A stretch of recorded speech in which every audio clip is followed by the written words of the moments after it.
right, hey guys. So if you've been following any of my posts or if you're in my Discord, you know that or just any of the other content creators, you know a ton of us just visited Arrowhead Studios in Sweden. Now, I've already streamed from the studio. That live stream is still public, so you can go ahead and watch that.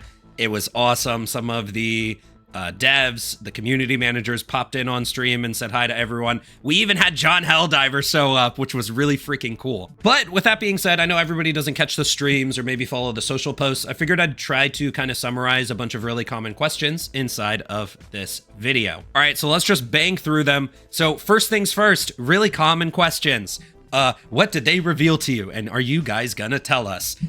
No. So first of all, they didn't reveal much to us. Like, for example, I'm pretty sure I'm not going to know anything about like future major orders, kind of the story of the game. So Arrowhead loves surprises. You know, they got like really silent before Illuminate dropped, for example. And then the Game Awards trailer, as well as like at the end of the trailer, it said like, go fight the Illuminate right now. Those sort of surprises were insane.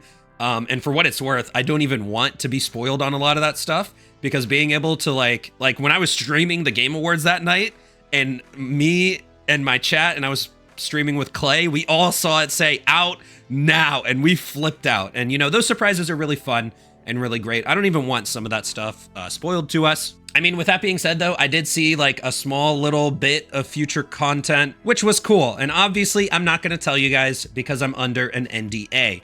So what is an NDA? Non-disclosure agreement. Anything that's not available to the public, I am not allowed to leak it, and I'm not going to, because again, I like the surprises. I do think the surprises are really cool. Okay, so sort of what is this content creator program about, and you know, what was the sort of vibe I got from going to the studio, as well as can we criticize them? Are we not allowed to complain about any nerfs anymore? Did they pay us off so we can't complain anymore? So I'm going to kind of cover that all at once. So first of all, they made it very clear that we are allowed to leave criticism. Now, that's great because I have been a part of other programs with game studios where you weren't allowed to do that. And in the past, I didn't really understand that. Like, I read through it and you know, but now I'm like very well aware of what non-disparagement agreements are, and I did not sign one of those with Arrowhead. And actually, I went into this thinking to myself, if they ask me to sign a non-disparagement agreement, that I most likely wouldn't do it, and I would say something about it, and I would say something in front of the other content creators about it as well. And personally, I feel that like with these game studios, the players kind of have to tell the studio what they enjoy, what they don't enjoy. And I think criticism goes a long way. And also Arrowhead has handled the criticism of the game like with amazing grace. Like the entire 60-day plan was just flat out a success. The game got way more fun after that.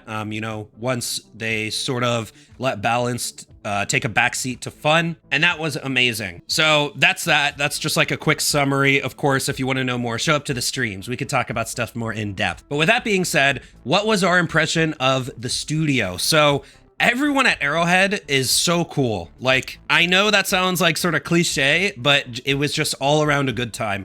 Every single person there I spoke with, we only met maybe a dozen or less devs. Like the whole team was not there. It was a Saturday when we went. And so it's not like the whole studio was there.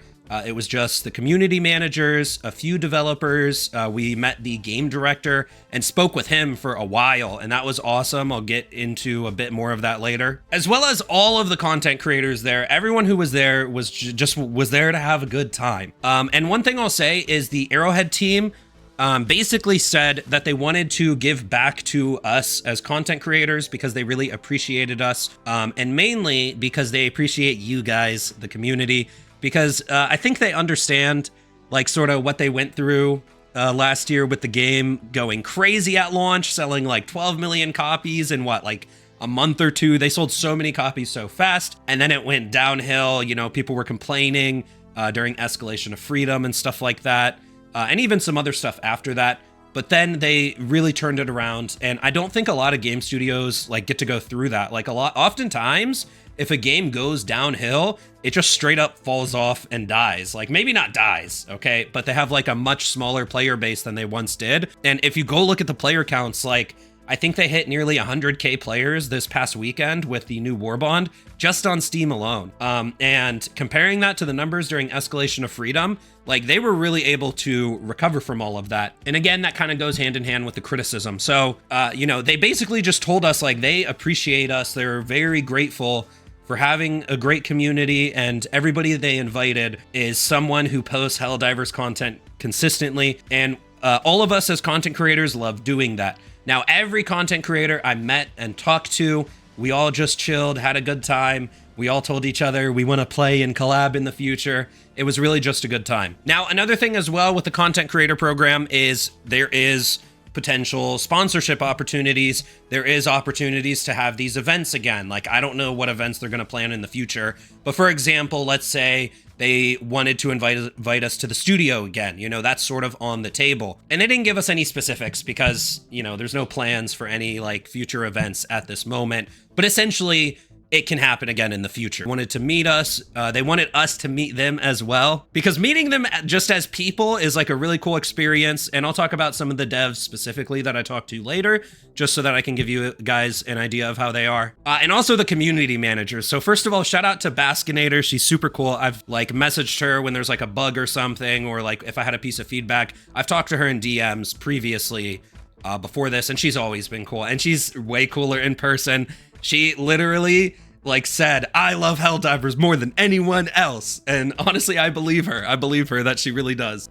She wants the game to do great. She's really invested in, you know, Arrowhead Studios. She's really invested in Helldivers. And yeah, Baskinator's cool.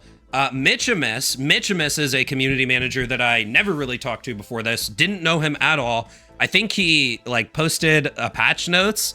I want to say like 2 months ago, he really started posting more in the Discord. And that's when I noticed him. I thought he was new, but he's not new at the company at all. He's been there since the start of Helldivers, I'm pretty sure, at least. But he's a really cool, down to earth dude. Like, you know, when people will be like, I'm just here to have a good time.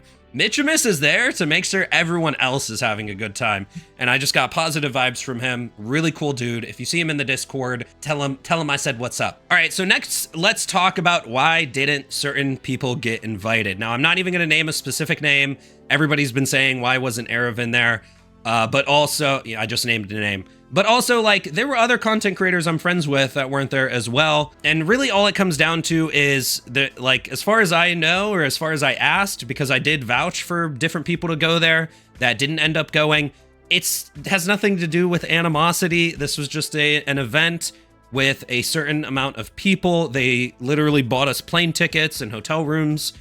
There's a budget when it comes to certain things like this. It was very expensive to bring us all out there. And, you know, like I would have loved for Arrowhead to be there, for example, but unfortunately, like, he just didn't get invited, and it has nothing to do with any sort of negativity. One thing I want to say is that I've seen people say like, oh, why wasn't this person there, but this person was there? And I honestly don't really like that.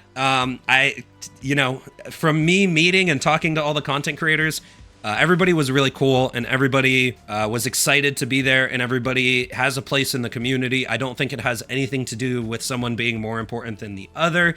And I know it could feel like that. Like, if I didn't get invited, I would definitely be upset about it. And like, so I definitely feel for both sides. And with that being said, though, like Baskinator, when I streamed from the office, she even said, like, you know, this person is on the list. We're going to get them in there. She said that on the stream. So anyone who was in the stream heard her say that as well. It just really comes down to, like, it's an expensive trip. There was a budget for stuff, and some people just couldn't make it this time. And I wish they were there. Everybody wishes they were there. Okay. All right. So next, let's talk about one of the developers, Alexus. He was a hot button dev in the community because of some takes in the Discord that people previously didn't agree with. And with that being said, he was at the studio, and he gave us a presentation on warbonds, what the themes of them are, sort of how they want to create them, and sort of just some stuff like that. I'll go into details right now. So basically what he explained to us was when they're making a warbond, they're really trying to make a sort of role-playing experience. So for example, with Freedom's Flame, everything in that, yes, it has to do with fire, but like more so, they want the players, when they buy a warbond, to really roleplay being a firefighter. They want you to use every item from the warbond in one build, and I'm going to start doing that in the future now. And another thing that kind of has to do with this is warbonds are an in-universe product that Super Earth is selling to the Helldivers. So that's sort of like the idea behind warbonds, that Super Earth is selling products and making money off of the Helldivers, and I think that's really cool. Now, he specifically presented us the most recent warbond, Servants of Freedom. So number one, the ultimatum is based off of the noisy cricket from Men in Black.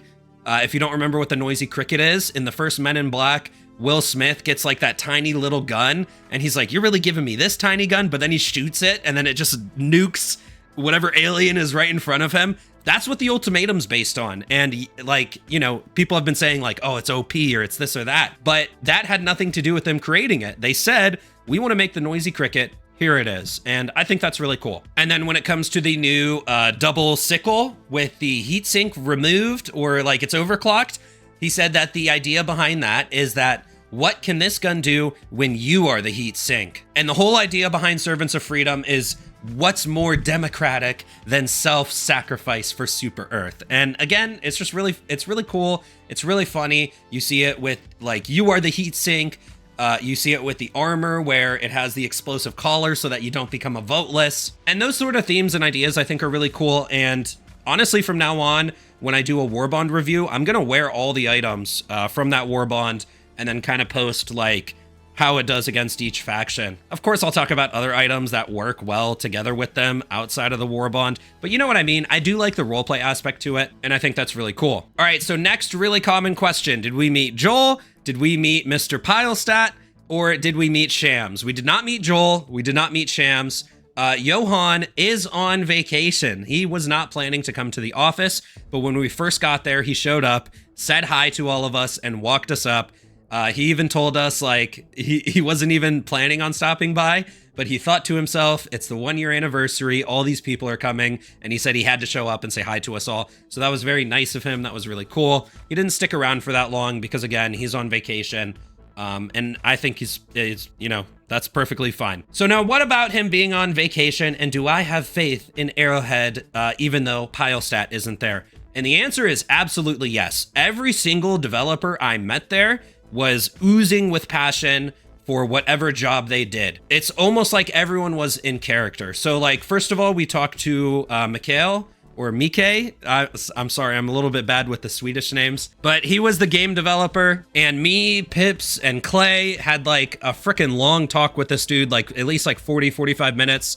And I'll tell you guys the feedback we left him and kind of what we were talking about. I won't necessarily give you all of his answers because I don't know if that's like leaks territory, but I'll tell you guys what we talked about and what me and Clay and Pips were telling him. But also we met this dev, Max, who pushes the buttons. He makes sure that all of the patches are ready to go live when they do. We also talked to this other developer there who, if you guys saw that little Arrowhead short film, A Song of Forks and Shovels, and he's the guy who really wants forklift certification. There were also the IT guys. So in whenever we did the live stream, you might see an employee who was constantly in the room behind us. He just made sure, like, when we were on those computers playing, that everything was going well, and talking to him was really cool. We also met one of the level designers. I forget his name, but he's known as the Florida guy in Office. I guess he's from Florida. And he was just really funny. He was a really funny guy, and he was really great to talk to. And in general, all of them just seemed really appreciative. All of them like constantly said like, thank you for coming to Sweden and visiting us. And all of them were just really cool and just down to earth. All of the vibes were really good all around. And again, they all seem very, very passionate. Oh, one other funny thing from Alexus before we moved on is I was standing there talking,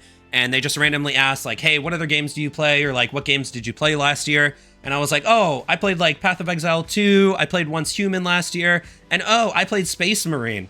And Alexus looked at me and he was like, oh, you mean the game that was supposed to kill us last year? And he said it like, it was so funny. It was meant to be a joke, obviously. I started laughing and I was like, listen, I was being dramatic, okay? I just wanted you to buff all the weapons. I didn't mean it. And it was just funny. And it's just one of those things when you meet people in person and you can sort of kind of have that fun with them. and you kind of get to know their personality a little bit more. That it's like, okay, if I talk trash in my YouTube videos, now you can talk trash back to us. And I sort of enjoy that sort of thing. And it's just very human. It's very cool. All right, so now let's go ahead and talk about some of the feedback we left. So we did meet the game director, Mikhail, and it was really cool talking to him. This guy seems so passionate, like ridiculously passionate. When me, Pips, and Clay were having a conversation with him, there was like a point in the conversation when he was like, oh my God, I just want to go get on the computer right now and start making more stuff for the game. Like literally this guy is like oozing with passion. And he was super down to earth. When we told him like different stuff we do in the game, he literally just looked at us and he was like, wait, that's cool. You guys do that? That's really cool. And it was a really fun time talking to him. I want to talk to him again, honestly, because it was just really cool. All right, so what was some of the feedback we left and what was some of the things we were talking about? Now, what I brought up specifically, there was a ton of stuff I brought up, but the thing I want to talk about now is difficulty.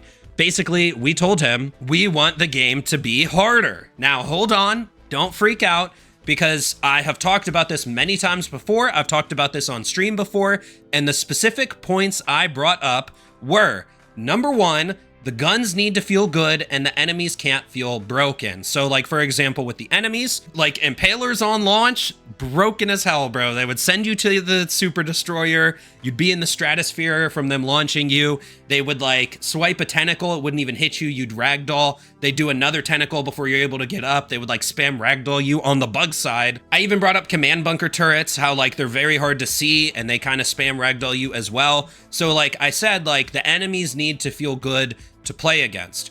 Also, when it comes to the balance and the guns, they need to feel really good to kill the enemies. So that's the first thing with difficulty. The guns need to feel good. The enemies need to feel balanced. Basically, it needs to feel fair. Now, some of the points in particular we brought up was, number one, make sure that if you make like level 10 much harder, don't make level 7 much harder. So I believe level 7 is the most played difficulty, just because I've done many polls on this before in my community. Now, of course, my community results could be a little, you know, scattered, but I think people like to go on the difficulty where they can collect super samples, and then maybe like the hardest difficulty is not the most popular. I don't think the hardest difficulty is the most popular. But basically, like, you know, the players who queue level 10 want the game to be as difficult as possible. So when, you know, I brought up like the mega bases and the mega nests, because those are level 10 exclusive content. And I even brought up like the capture the flag missions. Those became a lot easier a few weeks ago, or maybe a month or two ago now. And I said, listen, for the lower difficulties like level 7, they were absolutely too hard. But for us people who queue level 10, we loved that mission. And write in the comments, you know, like if you played on diff 7, you probably didn't like that mission. It was way too much. But if you played on difficulty 10, you wanted that mission to be crazy. And if you queue level 10 and you didn't want that mission to be crazy, then skill issue, okay? Queue lower. So I did make a point to bring up, like, make the difficulty harder on the hardest difficulty, but don't ruin it for the lower difficulties. And then next thing I brought up is what I think difficulty really has to do with. And it shouldn't be like bullet sponge and bad weapon balance. What it should be is, number one, mechanical skill. So of course you have to have like good aim, for example, to play on the harder difficulties. And not just good aim, you know, not just hitting the weak spots on like the bots, for example, but even on the bugs. You know, when all the bugs are like side by side chasing you, it's very easy to kind of spray left to right and deal with them that way. But like when shriekers show up, now all of a sudden you have to go vertical and you have to be able to hit those targets as well. So that's sort of like a mechanical skill thing. You know what I mean? Number two, when it comes to difficulty, is the mission objective. So I brought up that what I have the most difficulty with is when I'm playing solo bugs, and I specifically go into the Mega Nest. And I think that the bot fortresses are easier than the Mega Nest because it's much easier to kill fabricators than it is to kill bug holes. Bug holes are, you have to walk up to each bug hole pretty much and close them. Yeah, you can get some with an Eagle Airstrike or a Barrage, but it's way harder to hit a bug hole with like an airstrike consistently compared to killing bot fabricators. So I did bring up like the bug Mega Nest when I'm playing it solo. It is difficult. It's hard to get in there with all the impalers in there. They're constantly pushing you out. I think it's an engaging mission objective to go into the Mega Nest and do it. And I even told him, if you want me to fail games, Put an impaler hole in the mega nest. Make more impalers spawn. Put a shrieker nest inside of the mega nest. And I brought up the bot fortresses that may be on the mega bot base specifically. Again, specifically the mega base, not all of them. Maybe put reinforced fabricators that you can't just destroy with stratagems. You have to actually throw a grenade in there. Or maybe put up some walls. We've talked about this on stream before. Put up some walls so that you can't take out those fabricators from far away. You can't just snipe them. Also, put a stratagem jammer up in the mega base on the bot fortress. Again, like I said, command bunkers feel cheap, but maybe replace those with like mortars or AA emplacements. Personally, you know, maybe some people will disagree, but I think that the game could be much harder. And I've always said this, you know, way back before they ever buffed the guns. What I said was the game has always been somewhat easy, because at the end of the day, if we're really getting down to it, it's always been easy to just W key a mission objective and then leave. The easiest way to play the game is to literally throw stratagems and run away. You could always easily do mission objectives and leave. It just kind of felt bad to shoot the guns at enemies. And that's what the player base was kind of pointing out. All right, so next let's talk about John Helldiver. Okay, so they surprised us with John Helldiver. I posted a YouTube short. He freaking knighted us, dude, and that was badass. But what's he like? Does he like doing the job? Does he get like tired from having to play John Helldiver? And the answer is he absolutely loves it. He never gets tired. He is also literally John Helldiver. So let me tell you guys a funny story. He absolutely cooked Takibo, bro. Me and Takibo were standing like in the corner while he was giving the oath to someone else, and they lifted their left hand to salute. And he said to them, you have to salute with your right hand, soldier. Put up your right hand with the super salute. And so as he did that, I was like, wait, Takibo, look at the statue. The Helldiver statue in the background is raising his left hand. That's messed up. He's supposed to be doing his right hand. And the statue is raising his left hand, and I thought it was funny. So Takibo looked at me, and he was like, I'm gonna go say something. So finally it came to Takibo's turn. He walked up to John Helldiver, and he went, hey, the statue's raising his left hand. And instantly, like, snap timing, John Helldiver was like, oh, that's because he's holding a weapon. Super Earth Rule B29, or whatever it was. A soldier is allowed to salute with his left hand if his right hand's holding a firearm. And everybody started laughing. It was so hilarious because he was so fast. He was so on point. Like, this man knows the Super Earth rule book. I didn't even know that was a rule, okay? But I totally set up Takibo for failure, and it was really, really funny. Now, another thing is, Arrowhead had a video editor there, who, like, their in-house video editor who was recording a lot of this stuff. They're going to send us a lot more footage, and we got that Takibo clip on video, and I specifically requested it, so I'll get that to you guys soon. But yeah, John Helldiver is amazing. Put him in the movie. He loves the character. You could tell he's super passionate about it. And again, we had him on the stream, so just go on my channel in the live section if you want to watch that stream. He showed up in the background. And he had a fun time. He was like responding to some people in the chat. It was really, really cool. And he's all around just a great guy as well. All right, so one sort of final question that people were asking, how excited am I, you know, since I can't reveal anything that I saw, like how excited am I for Helldiver's future, for the next year of Helldivers? And the, like, you know, 1 through 10, the answer is a 10. Not only like they didn't actually show us anything. They showed us like one piece of content that's not out yet. But just the passion from the dev team, the fact that, again, they're willing to listen to sort of criticism, which they've showed us very much so publicly. And the fact that they're all just people, guys. They're all just like you and me, right? We're all just people. And meeting them all was really cool. And just to, you know, the gratefulness they gave to us for being there, even though it's because of you guys. Like, I wouldn't have got invited if you guys didn't watch my videos, but they still showed that gratefulness to me, which I appreciate as well. And I mean, I guess to be fair, I'm part of the Helldivers community too. You know, I'm passionate about the game. It's really fun. It's really cool. I want the game to do well. I want to keep making YouTube videos for it. Of course, when some other games come out, I'm going to play those as well, but I will always come back to Helldivers. Like, for example, I'm actually looking really forward towards the new Doom game. I'll probably post some YouTube content on that, as long as it ends up being a good game and it's fun, which it looks like it is. But I'm super excited for Helldiver's future. They instilled a lot of confidence just on all the things we talked about, and hearing their passion, hearing how the studio operates. Like, one other little tidbit here is they said everything's very collaborative. They allow people to do their jobs. Even sometimes in-house, the devs like disagree between each other. And they said they're like so passionate, there could be like screaming matches. They didn't give us an example. But like, you know, I think that's really cool. It's really a really collaborative thing in the studio from what I could tell. And they just allow everybody to be as passionate as possible. They allow everyone to do their job. And again, I just think it's really cool. They were really cool with all of us. I don't want to repeat myself or drone on, so I think that's about it. And I really look forward to any sort of events or things they have planned for the future. I also look forward to talking to them again. Like, I want to talk to the game director again. I want to talk to Alexus again. I want to talk to some of the other devs again and give my feedback to them. We will continue to do the balance feedback streams. And I'll see what I can get into the game, some of the stuff that you guys want to see. And yeah, that's about it. So let me know what you guys think down in the comments, and I'll be sure to read and respond to some of them. Come to the streams. I'll probably be streaming later tonight, but I'll let this video cook for a little bit in the algorithm before I go live. So just give me a few hours. And otherwise, be sure to subscribe. I'll see you guys next time. I'm out.